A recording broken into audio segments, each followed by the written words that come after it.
Hello, everyone. So my name's Kate Hawkins. If you're watching this currently, I imagine you know who I am. If you're interested in running for president for PFP, if you're watching this in the future and they're reusing my video, hi, I'm Kate Hawkins. I'm the president from 2021 to 2022. And this is just a little more information about what it means to be president, kind of what some of the responsibilities are. So the agenda for this video is to go over the official responsibilities, the unofficial responsibilities, what your goals should be, skills you should have, the time requirement for the role, some of the perks from the role, and then what happens after you get elected, if you get elected. So starting off with your official responsibilities, this is pulled straight from the Constitution. This is the responsibility of all the officers. So you're going to serve as a member of the executive board, which if you don't know what that is, that's the board that we have that has all of the officers, all of the directors, and then we have our coordinators as unofficial members.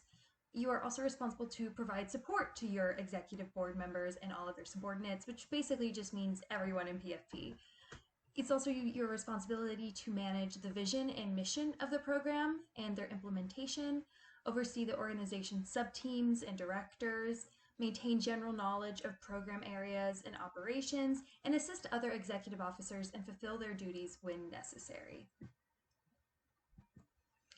Now, this is specific to the president, and this is also pulled from the Constitution. So, the president shall serve as the president of the organization as defined by the requirement of Purdue University. It's a requirement for every student org to have a president and a treasurer, so you are that official president role that lets us continue to be an org. It's also your responsibility to lead Purdue FIRST Programs executive board, create the agendas, and conduct executive board meetings, which I'll touch a bit about that later. It's also your responsibility to represent the program externally to Office of Student Activities, so SAO, First Headquarters, First Indiana Robotics, or FIN, other student orgs, other entities within Purdue, and other individuals and organizations as needed. I'll kind of touch on that as well later. It's also the president has the power to veto any motion or measure passed by the executive board, within exceptions to motions of removal from the office of the organization. This is mostly just so you can't veto if they're trying to remove you. There is an override to the veto. I personally have never had to use it because I find the executive boards usually all on the same page, but it is set up there and codified within the Constitution should it ever need to be used. And then you are also responsible for creating and distributing a syllabus for the ME 29700 class. And obviously, we have that new one going on, so it's kind of going to be your responsibility to figure out what the future is for that as well. So what do you really do? Ultimately, you are the face of PFP. So you connect our org to Purdue, which means Pepsi, which is Purdue Engineering Presidential Council.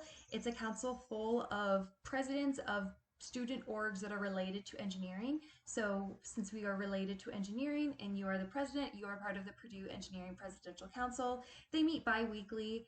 And just kind of discuss different things about how we can improve the processes for student orgs. So right now we're discussing how we can improve things with BOZO and SAO and looking at trying to get better access to the BIDC.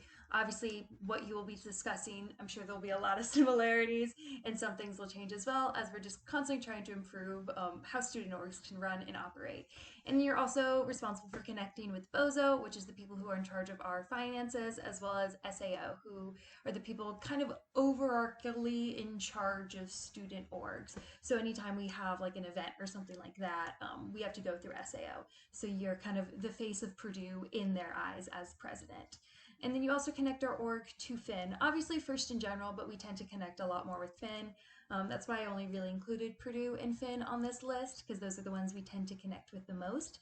But that'll just basically mean communicating with them, making sure that we are doing what we can to support them, asking for help from them when we need it, and offering our help when they need it. So you kind of just tend to be the point person where Chris or Renee may be like, hey, I could use some extra help with this. Is anyone in PFP is interested? And it's your responsibility to then find someone in PFP that can help assist them with that. And then you're ultimately responsible for the class. So obviously in the official things, this means you're responsible for creating a syllabus. It's mostly just going to be updating the pre-existing one. I personally added like an actual class agenda because I was able to have that all planned out by the start of the semester, though that's not something that's necessary. You're also in charge of coming up with the content for the class. This doesn't mean you need to do what I've been doing a lot, where I'm actually there running the class, making presentations, teaching content. It just means you are in charge of either providing that content yourself or finding guest speakers to come in and provide the content. I kind of went a little hard with classes this semester, and it was something that I personally was interested in having that opportunity to teach and teach on leadership and learn a lot of those skills myself.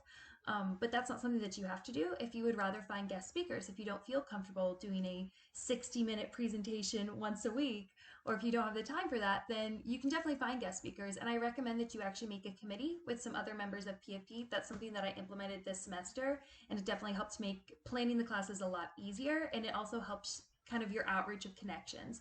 So someone in the committee was able to we were talking, we're like, hey, it'd be really cool if we could have a class on like kind of how to teach, how you can teach, how you mentor, teach these like engineering concepts. And he was like, oh, well, I actually have some connections. I can help with that. Or that was something that I personally didn't have. So making a committee for that can make it a lot easier for you to really plan out the classes, especially because you kind of need to accept the times where you aren't an expert on a topic. I could have tried to make a presentation on something like that, but why would I do that when we have someone who is an expert that can come in and do it?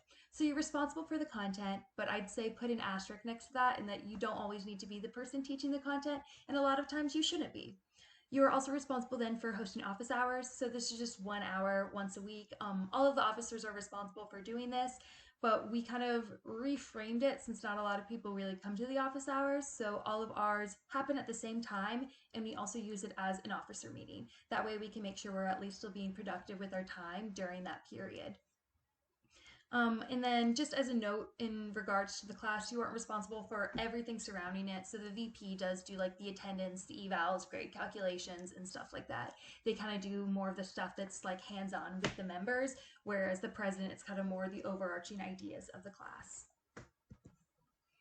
So additional things that you're responsible for doing, you are responsible for running exec. Here's kind of an example of how I've been running it. So we've been using Trello. So I'll make a new card for every day for the exec meetings, and then people can add anything that they want to bring up during the exec meetings. And then at the end, I always ask, hey, is there anything else that people need to bring up? Sometimes things come up last minute, or you were talking to someone during exec or before class and realize, oh, hey, we need to bring this up or something like that. So I always allow for the option to do that. But ultimately, I try to run it out of Trello. Kind of helps so that you can leave comments and you can move stuff forward or back weeks depending on if something's still happening. It just makes it a little easier to keep track of all of that. And additionally, you are responsible for appointing directors as well as assigning sub-teams for new members. But just as a note there, the VP is the one who's actually responsible for running the interviews, scheduling the interviews, and doing stuff like that. You're just responsible for showing up, giving your input, helping make final decisions, stuff like that. So it's also your responsibility to make sure everyone is getting their work done. So this means the VP, treasurer, directors, coordinators, not so much with your individual sub-team members. That kind of falls more on the responsibility of the directors or the coordinators. I would also like to make a note in terms of the making sure that the VP and treasurer gets their work done. There's nothing in the constitution or bylaws or anything that explicitly states that the hierarchy is you have president on top and then VP and treasurer, or however you want to mix those two up. It actually kind of keeps it open-ended and generally says that they're on open or equal footing with each other. So technically, all three of the positions, all three of the officers are all on equal footing with each other. It is sometimes easier to fall into those kind of more natural roles, having the president ultimately being the one in charge. We've had some issues in the past where if we've really tried to stick hard to the equal footing, it turns into hey, the president telling the treasurer, you need to do this. And then the treasurer being that's not, don't tell me what to do. That's not your job. I'm equal or whatever. And sometimes it's a little bit easier to just have that predefined and then making sure that the president is then taking on that responsibility of making things get done. That was something where Grace, Daniel, and I went into our officership for this past year. And I kind of mentioned, hey, just so you guys know, in the Constitution, it has all of us on equal footing. It doesn't necessarily have me in charge of you guys. And they kind of both agreed, that they would actually prefer for me to be the one in charge and making sure that they are doing the things that they need to get done, and they appreciate the reminders of, hey, this needs to get done, make sure you get it done, so that they don't have to take on that extra responsibility themselves. They can kind of let my organization skills lead them instead. So it worked for us. Obviously, with any new group of officers, you may want to approach it with a different dynamic, but I will say that's one that I have found to be effective, as long as the president or you are fully organized and make sure you know what's going on and what needs to be done. Additionally, make sure that you are delegating. It can be super easy to see, hey, this thing needs to get done. I'm just going to do it, rather than asking the person who's actually responsible to do it. It's important that you are delegating and making sure that people are stepping into the roles that they've taken responsibility for. If you try to do everything yourself, you will get burnt out. There's a reason why all of these roles exist and why we've created so many roles within PFP. It's because we do a lot and not a single person can do it all by themselves. With that, you do need to understand sometimes there are things that don't necessarily fall under anyone's responsibility, and it can be nice as the president to step up and do that. I've had things come up where it's just Finn needing support on something and no one from PFP is really interested, doesn't fall under anyone's responsibility. So then I step and it's like, okay, like I can do it. I have the skills to do so. So I will just do it to make sure that, hey, we're still keeping these good relationships with Finn. Additionally, I have started a Google Calendar for everything that goes on in PFP. I find it personally useful for myself, even just so that I do know what's going on and I do know what like upcoming due dates are. I have an additional one for the officers specifically, since there's a lot of stuff where we work on together that not necessarily the entire org needs to know about. So I do have a calendar, and that'll be something that I will share with you, but it's directly connected to the website. So it's something that I recommend that you keep up with, make sure that you're getting all of the events updated. And then that way you even know what's going on yourself, so you know that things are getting done when they need to be done. So sometimes you'll notice, oh wow, like that event is next week. Like, let me make sure they're ready and they have it fully planned in time. Additionally, another responsibility that you will have is strategize for improvements. Obviously, as president, you don't want to necessarily always just keep things static. Like, while PFP is a wonderful organization, we aren't a perfect organization. There are plenty of things we need to be improving on. So it's important for you to figure out, okay, what are some things that I want us to improve upon, and what can we do to improve it? We did start a strategy committee last semester, which is something where once you are elected president, if you're already part of it, obviously you kind of know what's going on. Otherwise, you'll be brought into it. So one thing that we've really been focusing on is, what's our mission and are we following it? There's a lot of stuff that we've been doing that don't necessarily contribute to our mission. So it's important that you make sure that everything we're doing is purposeful, and that it's not only supporting our members or supporting the local community, but it's supporting Finn. You want to make sure that ultimately that's our responsibility, is we're trying to just support FIRST in any way we can and support the teams in any way we can. So we want to make sure that the things that we are doing are actually achieving that goal. And that may be reanalyzing some of the events that we've maybe put on year after year after year and wondering, is this actually providing any help for them, or are we just doing it because it's something we've always done? So it can be really important to kind of come up with new strategies, new ways to do things, new events that we could be doing to help in areas where we haven't previously been able to help. So some of my goals specifically for this year was, I put a big focus on trying to improve recruitment and retention. This is something that I think can still be improved upon, but it was something that I specifically focused more on than really past presidents have. I've also put a big focus on trying to improve our finances. So I've been trying to find corporate sponsors. So I've kind of been working with our PR and IR sub teams to try to like make documentation so it'll be easier for us to find sponsors. We've started our new Bestie committee that's been working on building our new robot, and they've been doing a great job at going out and finding sponsors, and it's kind of made us realize, like, hey, this really isn't that difficult. We just need to have the resources in order to be able to do so, and have the people that are willing to do this. This doesn't mean this is falling on you. Like, I did not single-handedly do all of the recruitment efforts. I had a coordinator in charge of a member development sub team that was ultimately in charge of doing recruitment stuff, and I just helped them and assisted them because it was a previous role I had.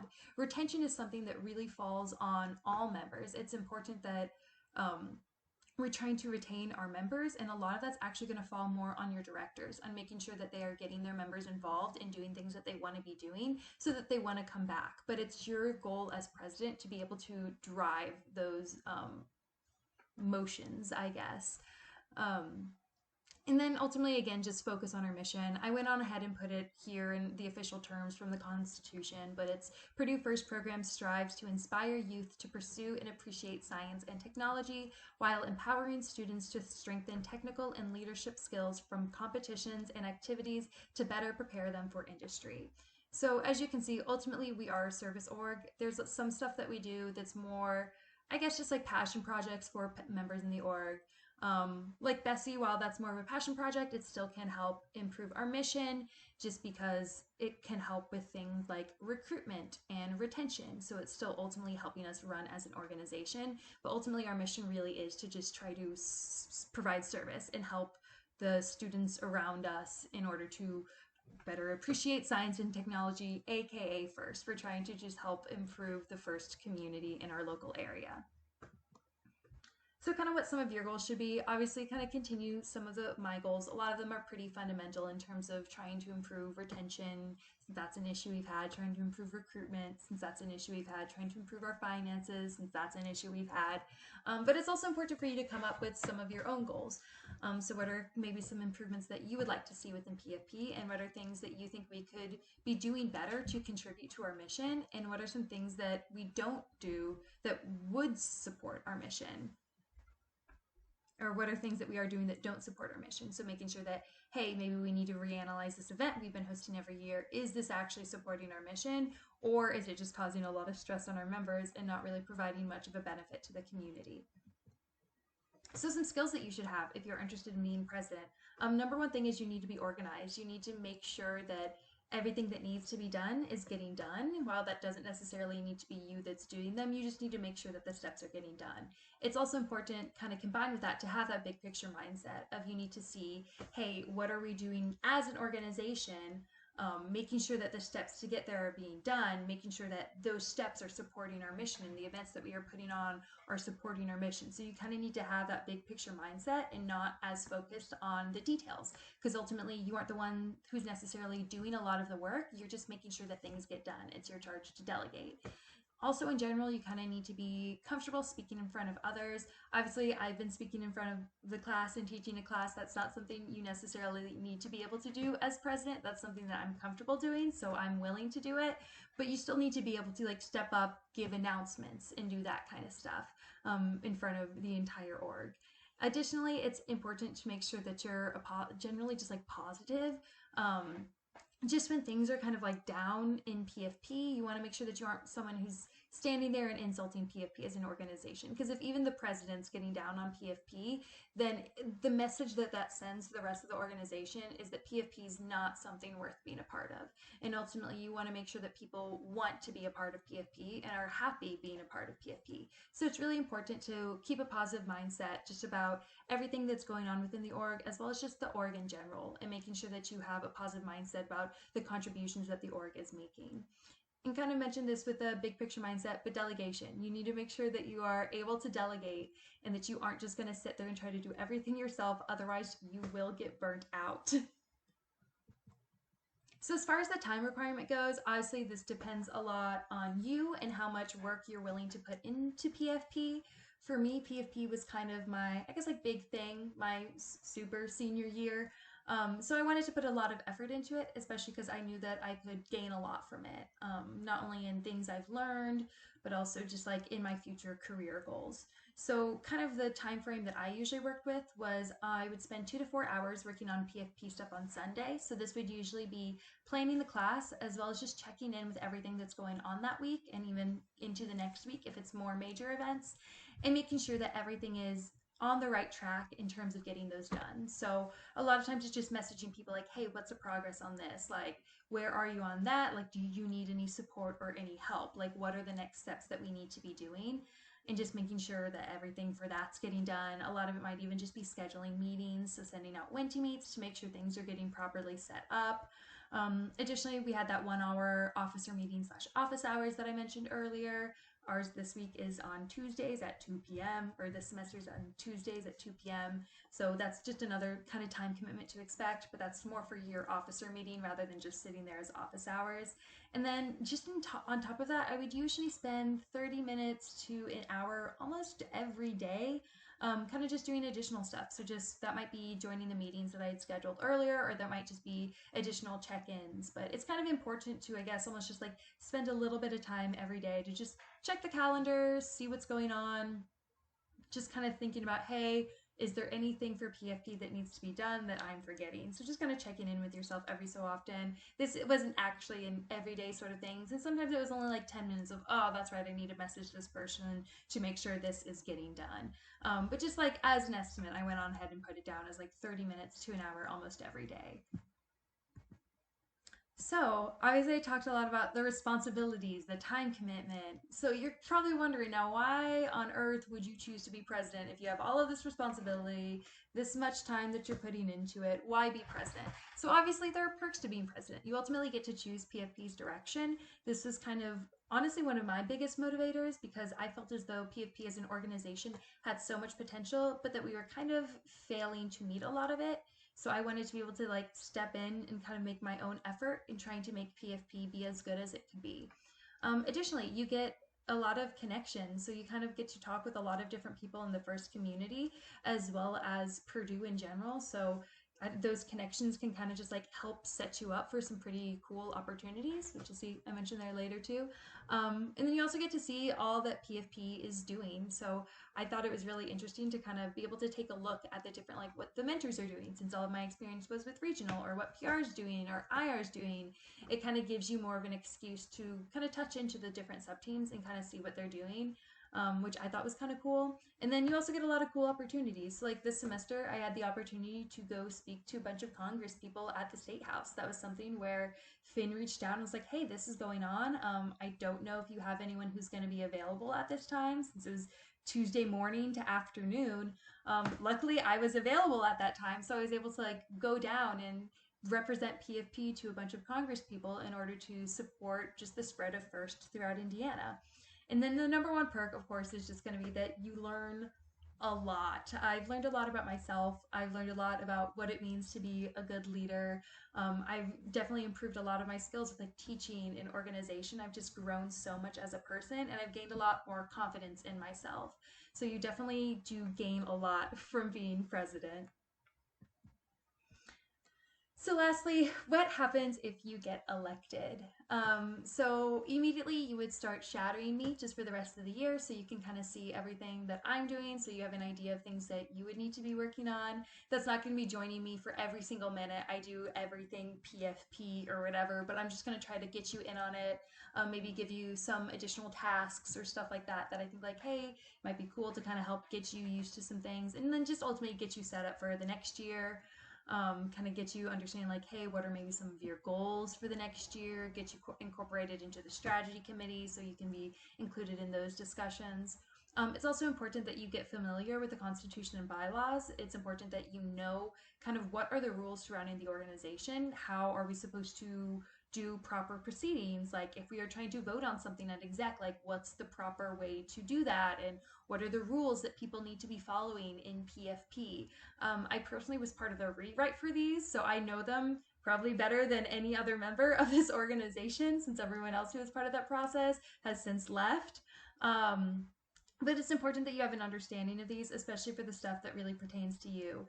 Hopefully, most of the stuff in there you won't necessarily need to use, like removing members from the organization and stuff like that. But it's still a reality where if that does come up, where that needs to be the solution to a situation, you need to understand the proper way to do that.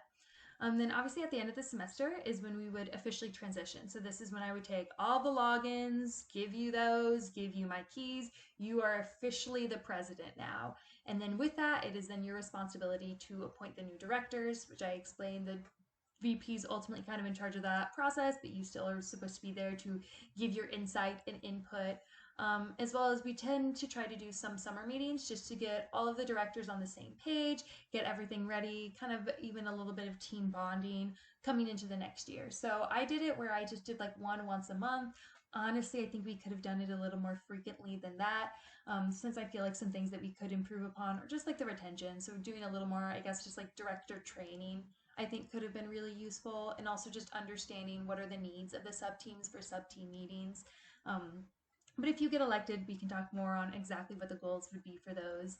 But yeah, and then after that, you would just then start the next year as the president. So if you have any questions, I believe we're going to try to start a channel for Q&A. If not, ignore this part of this video. But otherwise, good luck with elections, and I hope everything goes well. Thank you.